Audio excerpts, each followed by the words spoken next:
So there's just a lot of uncertainties in the crude oil markets right now globally, if you think about it, both on the supply and the demand side. So obviously that's caused, with uncertainty comes volatility. And so that's what we've seen really in the oil market this year.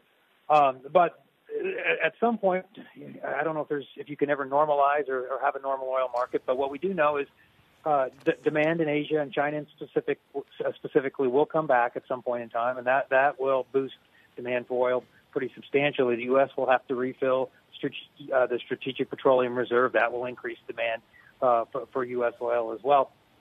And then we also know that OPEC is not able to keep up with the production quotas. And so you put all those together and then layer on the fact that Russia exports will probably decline at some point in time as well in the next couple of months.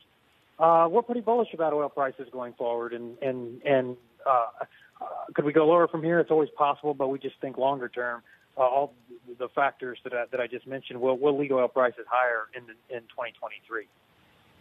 Keeping the base at 100? I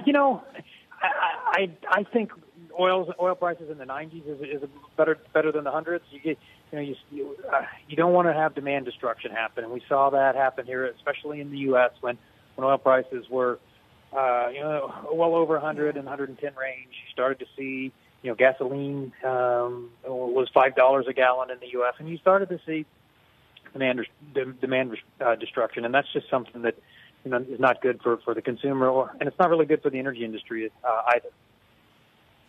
Right. What about demand from China? Because I've been reading reports on how the offtake has not fallen off considerably. Like the demand from China, of course, it's slowed because of the zero COVID policy, but it's not gone off a cliff. And so, how do you read into the demand trend that influencing oil prices? Also, demand from India, where obviously a big chunk is coming at a discounted rate from Russia.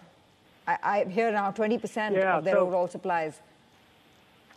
Yeah, no, those are good questions, and those are good observations about where the growth is going to come from. So yeah, demand from China has not fallen off, but it has declined, and typically demand growth for oil globally is 500, 600, 700,000 barrels a day of growth, and instead, what you're seeing what we've seen this year is actually probably about 1 million barrels of decline in China demand.